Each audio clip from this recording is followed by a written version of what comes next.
नमस्कार, आप देख रहे हैं पब्लिक भारत वर्ष। अभी हम मुजफ्फरपुर लोकसभा के तरफ अभी हम हैं। एकम सनातन भारत दल के कैंडिडेट हुए प्रभाकर रंजन कुमार जी, जिनसे हम बातचीत करेंगे। मुद्दे काफ़ी है, पार्टी का क्या लक्ष्य है, सामने कैंडिडेट खड़े हैं बीजेपी हो या कांग्रेस, कितना वोट काटेंगे और साथ में एजेंडा क्या क्या है, लोगों से मिल रहे हैं, लोगों की कैसी प्रतिक्रिया आ रही है, या जिस तरीके से विगत वर्षों में विकास का काम हो पाया या नहीं, ये भी जानने की कोशिश करेंगे। पेशे से इंजीनियर हैं, इंजीनियर साहब भी हम कह सकते हैं। बहुत बहुत धन्यवाद आपको टाइम देने के लिए इंजीनियर साहब। पहला सवाल हमारा है, पार्टी का मुख्य उद्देश्य क्या है? देखिए, एकम सनातन भारत दल के निर्माण का क्रोनोलॉजी ये है कि हमारे लिए सनातन सर्वोपरि, और इसका मूल उद्देश्य ये है कि हमको भारत का सनातन बाहुल चरित्र जो है इसको मेंटेन रखना है और अक्षुण्ण रखना है, क्योंकि भारत की पहचान सनातन संस्कृति और मूल्यों से है। संपूर्ण भारत को उत्तर से लेकर दक्षिण तक, पूरब से लेकर पश्चिम तक, अगर भारत को एक सूत्र में बांधने की शक्ति है तो वो सनातन संस्कृति और मूल्यों में ही है, जिसका 75 साल की राजनीति में बहुत ज़्यादा क्षरण हुआ है। किसी भी राजनीतिक पार्टियों ने राजनीतिक उदासीनता की वजह से इनके संरक्षण का अभियान नहीं चलाया, और इस वजह से एकम सनातन भारत दल का जन्म। मुद्दा आप काफ़ी उठाए हुए हैं, अपने जिस तरीके से मैंने पढ़ा भी है, जिस तरीके से आप हक की लड़ाई को कहीं ना कहीं मांग कर रहे हैं, जिस तरीके से आप लोग को जो मिलना चाहिए वो नहीं मिल पाया। हम गौ हत्या की ही बात करते हैं। अपने मुद्दा काफ़ी बेसिक और बेहतरीन मुद्दा उठाए। हमें नहीं लगता है कि दूसरी पार्टी उठा सकते हैं। क्या लगता है कि आज भी कहीं ना कहीं हमारे समाज में गौ हत्या हो रही है, और दूसरी तरफ बीजेपी पार्टी हो या दूसरी पार्टी हो कहती कि नहीं ये सारा चीज़ बंद हो चुका है, लेकिन आज भी कहीं ना कहीं समाज में ये सब चल रहा है। देखिए, सबसे पहली बात तो मैं एक फैक्चुअल करेक्शन कर दूं। इंडिया बीफ के एक्सपोर्ट के मामले में सेकेंड लार्जेस्ट एक्सपोर्टर हो गया है वर्तमान सरकार में।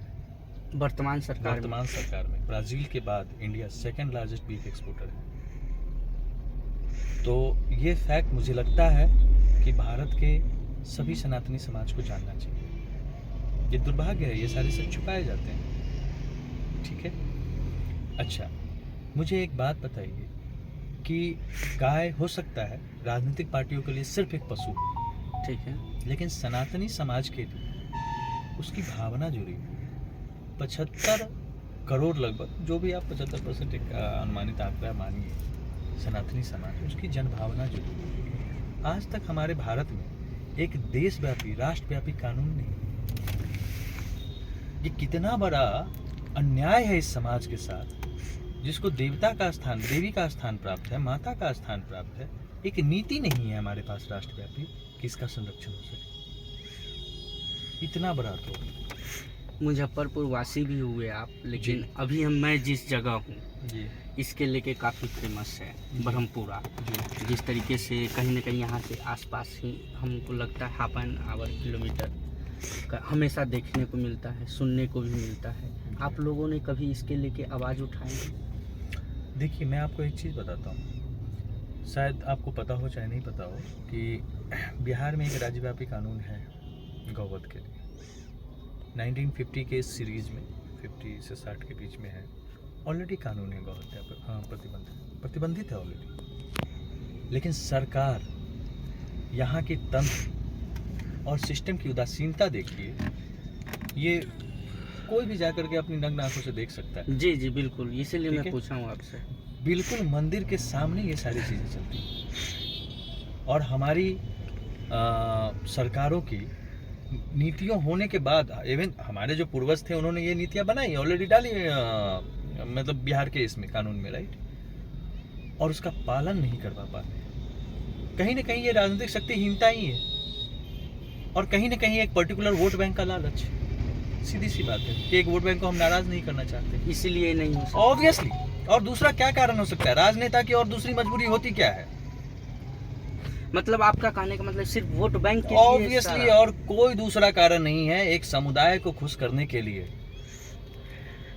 70% आबादी की जनभावना को रौंदा जा रहा है, अगर मैं स्पष्ट शब्दों में कहूं तो।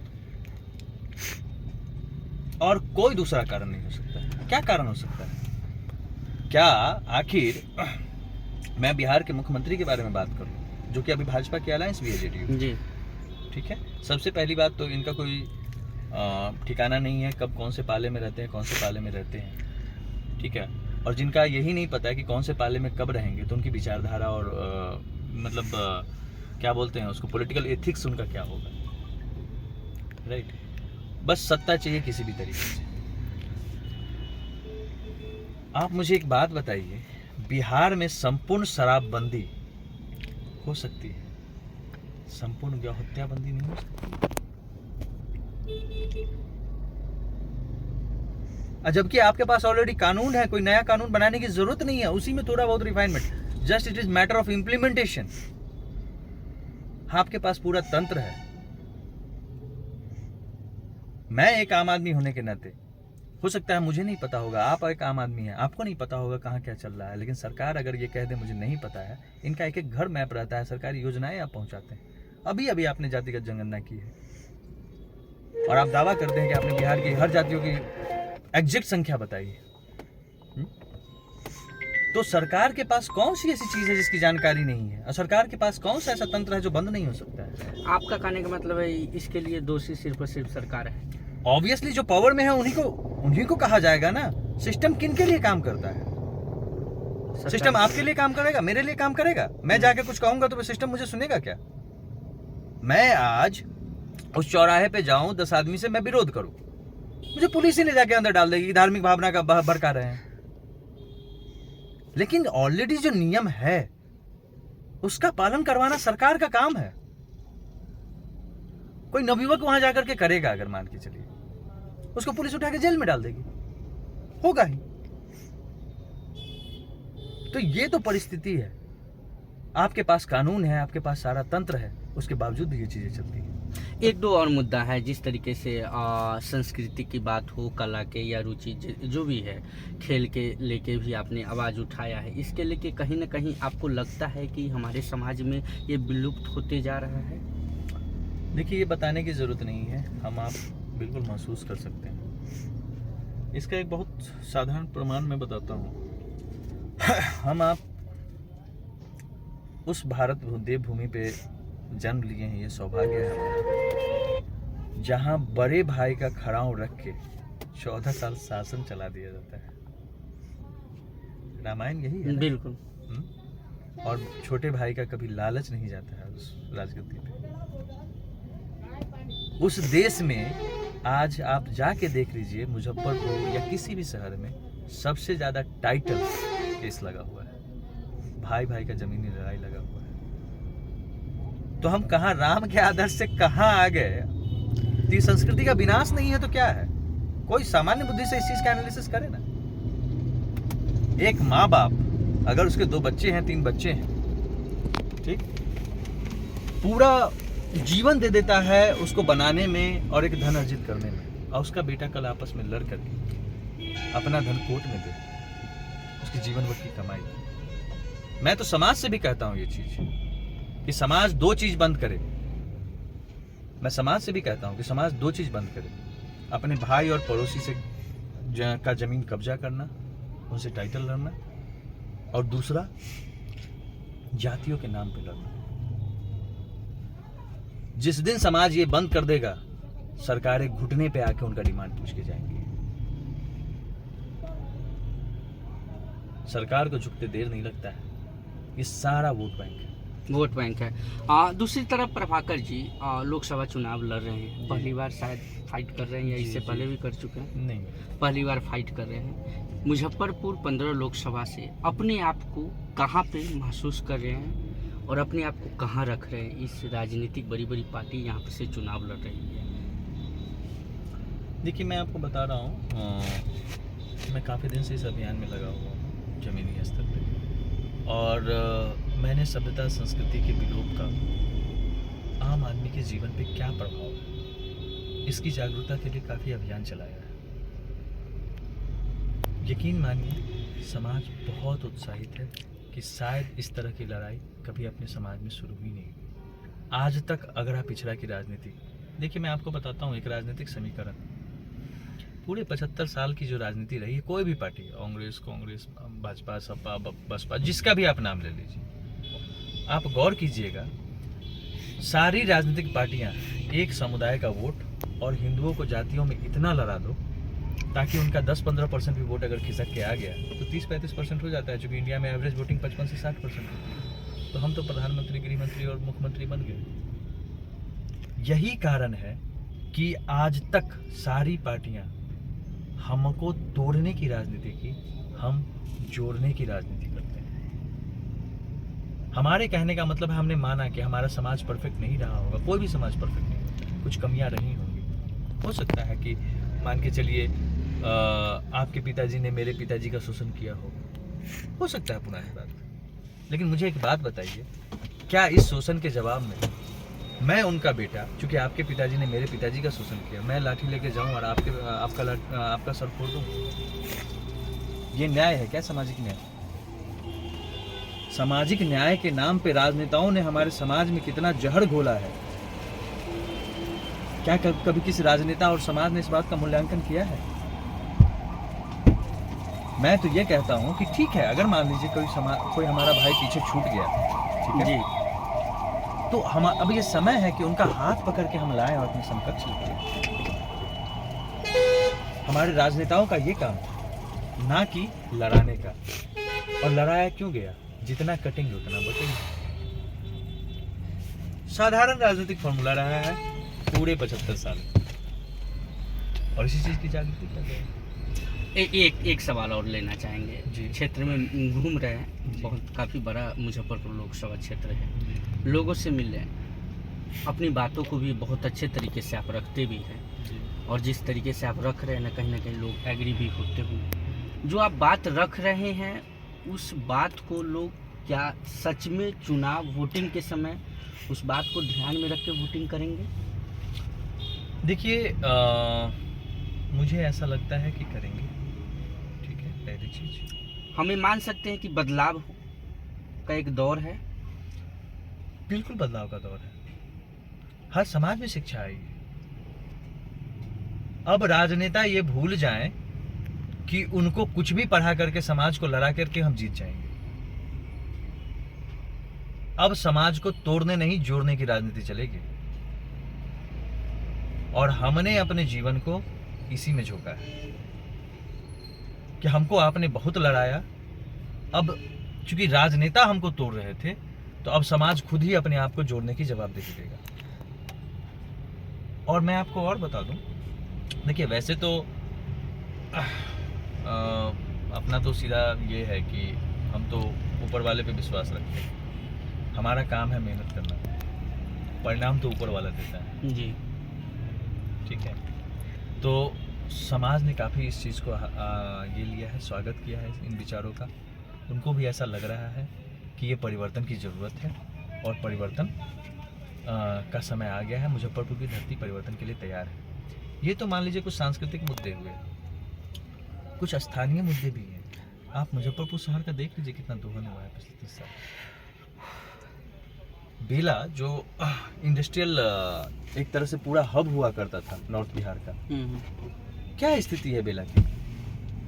वहाँ घुटने भर पानी रहता है, घुटने भर पानी रहता है। मेरे कहने का मतलब है, जो बियाडा का ऑफिस है उसका उसके फर्स्ट फ्लोर पे घुटने भर पानी रहता है, ग्राउंड फ्लोर पे। मुझे एक बात बताइए, कोई इंडस्ट्रियलिस्ट वहाँ क्यों आएगा? आपको लगता है कोई इंडस्ट्रियलिस्ट आएगा? सरकारें छल रही हैं, धोखा दे रही हैं। उन्होंने उस मानक और उस स्तर का इंफ्रास्ट्रक्चर तैयार ही नहीं किया है कि यहाँ कोई मतलब अंतर्राष्ट्रीय कंपनी आए या फिर कोई नेशनल लेवल कंपनी है। और जो हैं वो भागने के कगार पे हैं। वो आज की डेट में सांस लेना उनका मुश्किल हो रहा है। ये मुजफ्फरपुर का दोहन हुआ है। सबसे बड़ी बात, मैं एक चीज जो कहना चाहूंगा, स्पेशली मुजफ्फरपुर को नेतृत्वहीन करने की साजिश 1977 से चल रही है। 77 से यहाँ कोई स्थानीय नेता सांसद नहीं हुआ है। ये कितना बड़ा द्रोह है। और वर्तमान पार्टी भाजपा का अहंकार देख लीजिए। 28 साल उन्होंने वैशाली के परिवार को यहां बिठा के रखा, और अभी भी जो उन्होंने कैंडिडेट दिया है वो भी समस्तीपुर से लड़ा। मुझे एक बात बताइए, क्या यहां मुजफ्फरपुर जिला के किसी भी कार्यकर्ता में नेतृत्व क्षमता नहीं थी? कहीं न कहीं ये राजनीतिक पार्टियों का अहंकार ही तो है, बड़ी पार्टियों का अहंकार ही तो है कि हम जिसको टिकट देंगे उसको वो जीत जाएगा। क्या मुजफ्फरपुर एक नेतृत्व पैदा नहीं कर सकता, एक सांसद पैदा नहीं कर सकता है? क्यों आपको बाहर से लाने की जरूरत पड़ रही है? जबकि मुजफ्फरपुर एक सबल जगह रहा है, आर्थिक, सांस्कृतिक, औद्योगिक सारी राजधानियां रही हैं। क्या यह बहुत पीड़ा की बात नहीं है? तो ये राजनीतिक पार्टियों का अहंकार नहीं है तो क्या है? ये एक साजिश नहीं है तो क्या है? मुजफ्फरपुर को नेतृत्व विहीन करने का साजिश है। और यही कारण है कि आप मुजफ्फरपुर की स्थिति देख लीजिए, कोई सड़क ऐसा नहीं है जिसमें 150 गड्ढे ना मिल जाए आपको। अभी 10-12 दिन पहले जो है सो एक बच्चा गड्ढे में गिर के मर गया। क्या यहां के राजनेता उस मौत की जवाबदेही लेंगे?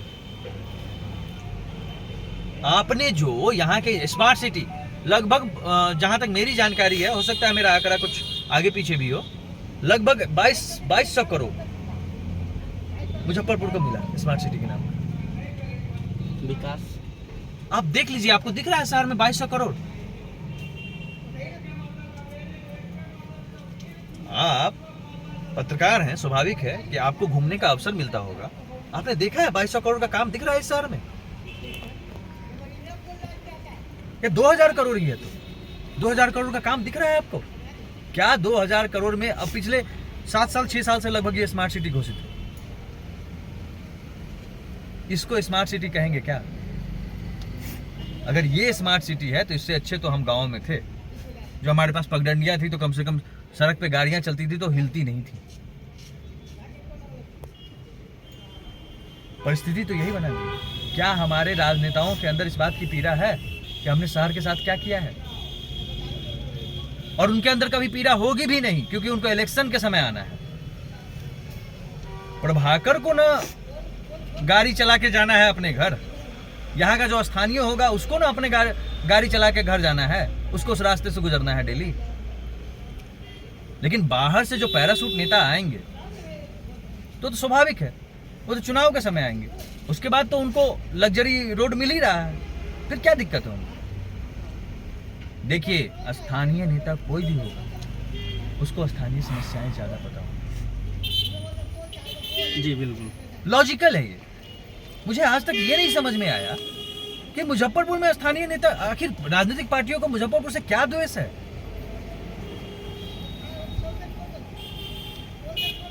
कि उन्होंने स्थानीय नेतृत्व पैदा नहीं होने दिया?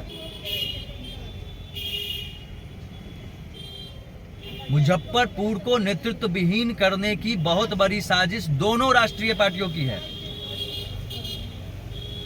भाजपा और कांग्रेस दोनों। आप देख लीजिए, इस पार्टी से कूद के उस पार्टी में गए हैं ना अभी के प्रतिनिधि, वैशाली से एक समस्तीपुर से।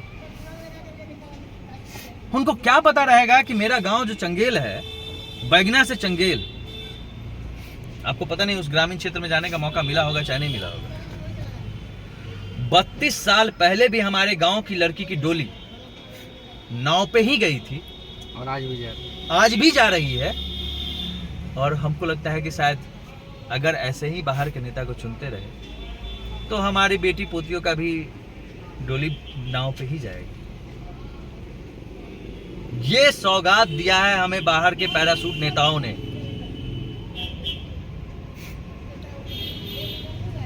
ये सौगात दिया है। इतना बड़ा द्रोह, प्रधानमंत्री अमृत काल मना रहे हैं, अमृत महोत्सव मना रहे हैं ना 75 साल में, और कटरा और बक्ची का कनेक्शन पीपा पुल पे है। आज भी स्थिति खराब है। हम डेली मौत का विष पी रहे हैं इस अमृत काल में। हमारे लिए कहां अमृत काल है? क्या यहाँ की राजनीतिक पार्टियों को स्थानीय कैंडिडेट खड़ा नहीं करना चाहिए जिसको सबसे ज्यादा स्थानीय समस्या पता हो? क्या द्रोह है? मेरा तो प्रश्न ये है कि भाई द्रोह क्या है आपका?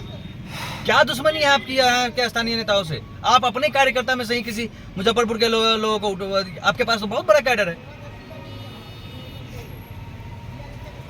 जो आज एक तरह से राष्ट्र की सबसे बड़ी पार्टी बनी हुई है, उसके पास मुजफ्फरपुर में कैडर की कमी है क्या? क्यों नहीं उसमें से आप किसी भी समाज को खड़ा कर लेते? कम से कम मुजफ्फरपुर का स्थानीय तो होता। क्या चिढ़ है आपको मुजफ्फरपुर से? ये जवाब दें राजनीतिक पार्टी और ये मुद्दा बनेगा। सनातन भारतीय दल के कैंडिडेट हुए प्रभाकर रंजन जी, जिनसे हम बातचीत कर रहे थे। मुद्दे काफ़ी है, लेकिन जिस तरीके से इन्होंने बताया स्थानीय नेता के लेके इन्होंने हमला बोला है कि आज भी हमारे मुजफ्फरपुर में स्थानीय नेता नहीं है, जिसके कारण विकास का काम नहीं हो पाया। या दूसरी तरफ हम देखें, इनका खुद का एजेंडा जो है लेके आए हैं और बेबाकी तरीके से जवाब दिए हैं, कहीं ना कहीं सोचने पर मजबूर करती है। अब देखते हैं आने वाले वक्त में। बोगची की बातचीत कर रहे थे कि आज भी पीपा पुल है, या जिस तरीके से इन्होंने अपने निवास स्थान की बात कर रहे थे कि आज भी लोग शादी के समय नाव का ही सवार करते हैं। तो जाहिर सी बात है, स्मार्ट सिटी के नाम पर कहीं ना कहीं स्मार्ट सिटी नहीं बन पाया मुजफ्फरपुर। अब कितना विकास का काम होगा या बदलाव का एक नया दौर है प्रभाकर रंजन जी के द्वारा, ये तो वक्त बताएगा। कैमरामैन मनीष के साथ मैं राजीव गुप्ता।